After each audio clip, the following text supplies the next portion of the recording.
Hello YouTube again.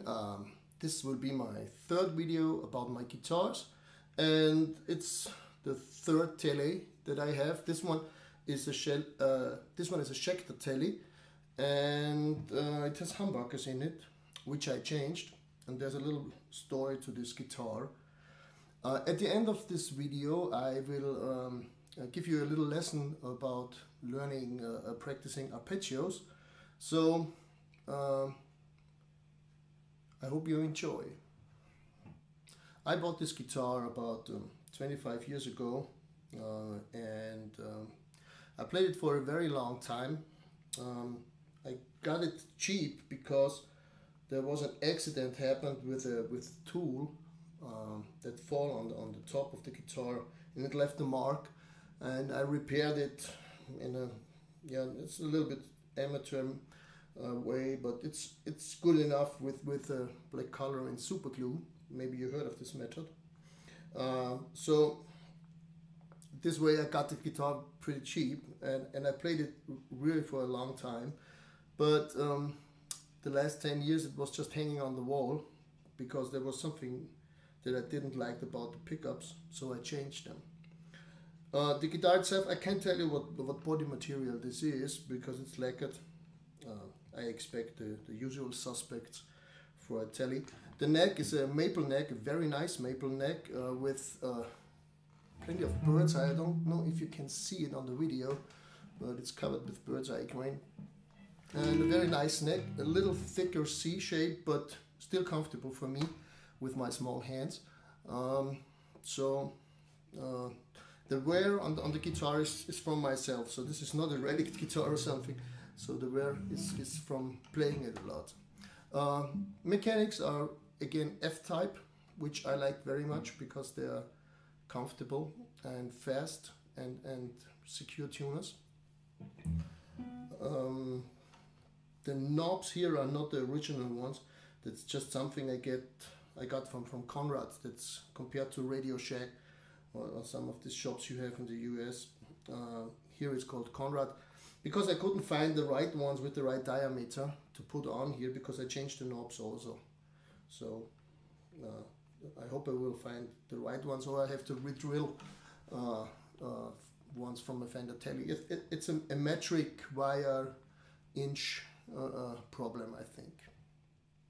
So as I said, I bought this guitar about 25 years ago. It was one of my first real good guitars that I got as a musician. And I played it for a couple of years, I think 6 or 7 years, mostly exclusively. But after that I bought something new, something different, and it was just hanging on the wall, and I never picked it up again. So as I started now with changing pickups and doing a little more research on this, and YouTube was a big help, I changed these pickups to Seymour Duncan's. So this is, let me see, SH2N in the neck and the SH4JB in the bridge, which I bought as a set, and I think this is a common combination. And that really brought the guitar back to life. It will not be my main instrument, but sometimes I have a gig where I need humbuckers because of the distorted sound, and then this will be my choice because it changed so dramatically to the better that I'm very happy with it now. The old pickups were, I don't know, it had a split function also, which I didn't like either. So these pickups would be splittable, but I didn't use it. I don't use it because if I need a single coil, I have plenty of other guitars who will do this better. And I don't believe so much in splitting humbuckers, because you still have the humbucker. You know, you still have this wider range, which is picking up, you know, which got picked up by the humbucker and not the small one. So okay. Let's see, I give you some samples again. This time I changed the amp. Now it's my Mesa Boogie Express 550, which is one of my main amps now, and I really like the clear sound of the Mesa Boogie a lot. I never was such a big fan of the distorted sound, but the clear sound of especially of this one is very good, because it has a lot of headroom too, so you can play really loud if it's needed. And often it is needed. I play this from my pedal board, which I will present you in a later video in more details. Now it's just running the TC Electronics reverb, just to have a little bit of reverb, and nothing else is engaged. And for a distorted sound, I will use my Dual Fusion from Wampler. It's a distortion pedal I bought a couple of months ago, which I like very much. So you will hear this exclusively on the distorted sounds. So first I start with clear and front pickup, everything's on 10.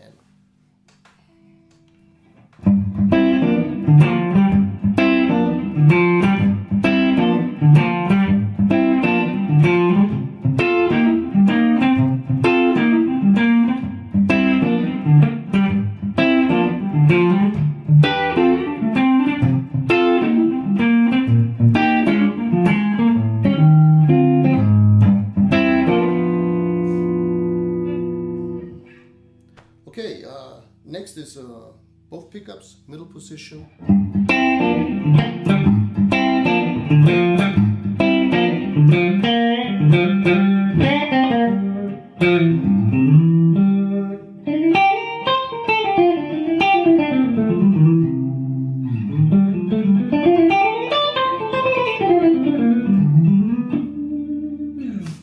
And finally, rich position.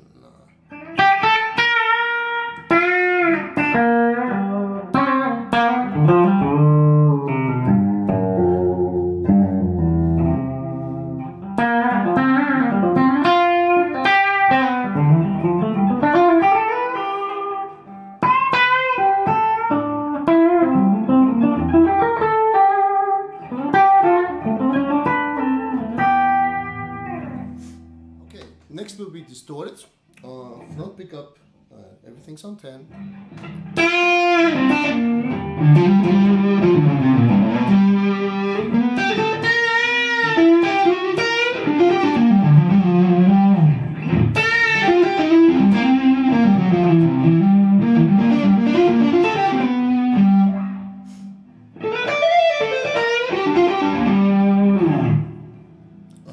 Next is middle position.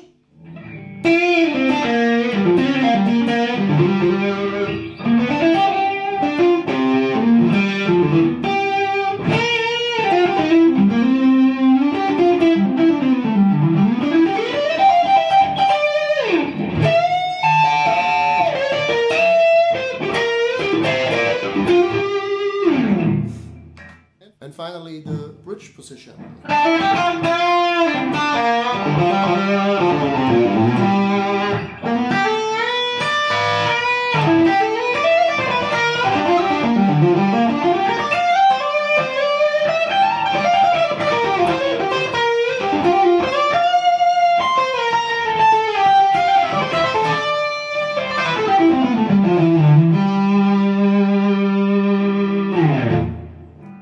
So, let's talk about arpeggios. The way I think about how you should learn it, because mainly I'm talking about the mistake that I made as I learned them first.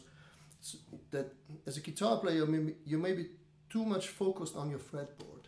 So when you learn a new fingering, you learn it, well, as I call it, basically as a telephone number, which was my big mistake, one of my mistakes I made as a student. When you learn just the fingering, so when I'm practicing C major, as an example, C major 7, I'm practicing second finger, first finger, fourth, 3, 4, and 3, 2, 1, 4, 3, 4, 3, 2, 1, 2, and maybe as an example, as I studied the pentatonic in the beginning, as I learned my first pentatonic, I just learned the fingering, and I didn't learn the notes, and I didn't learn the meaning of the notes. So what I encourage you to do is learn arpeggios and learn them by their intervals, because intervals are interchangeable on the guitar. When I'm learning in C major 7 that this is the root, the major third, the fifths, and then I go to C, to G as an example, I have again root, major third and fifths under the same finger. And when I go to different strings, root, third, major third, fifth, it's again under the same fingers. So it's much better to learn it this way, because then you are faster in transposing it. So learn the intervals.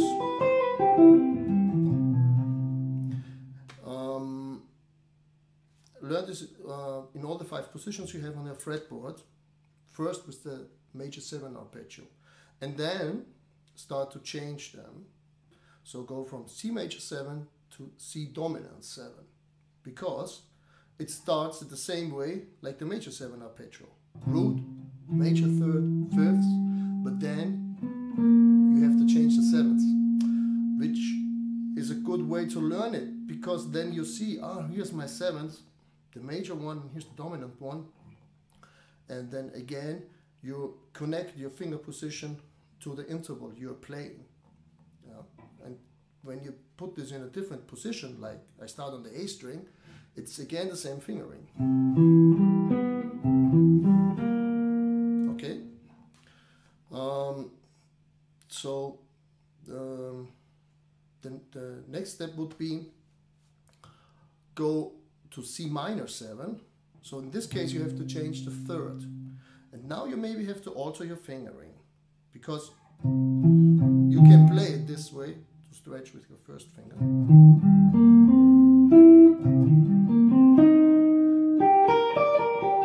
But this is not very comfortable. So with minor chord, it's better you start with the first finger on your root. And you have the root, the minor third, the fifths, the minor sevenths. And it would be the same again from the A string.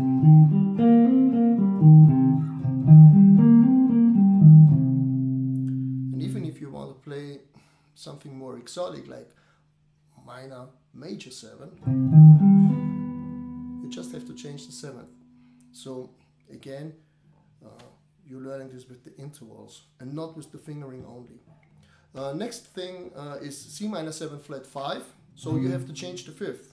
You have to flatten it.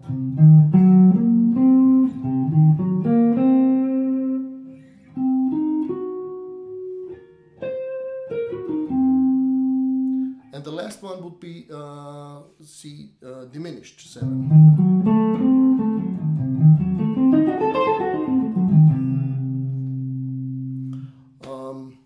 I do this the same way as I practice chords. As I practiced chords, I practiced them as I play a major 7 chord. I changed it to the dominant 7. I changed it to the minor 7. I changed the minor 7 to the minor 7 flat 5. And then I changed the minor 7 flat 5 to the C diminished chord. I will do a separate lesson on this, how to learn drop 2 and drop 3 chords, so the basic chord shapes we have. But for now, I think that's what it is. I hope you can use this information, and please stay tuned to my channel, subscribe to my channel, and it would be nice if you leave some comments, maybe asking some questions. I will try to answer them. So see you next time. Bye bye.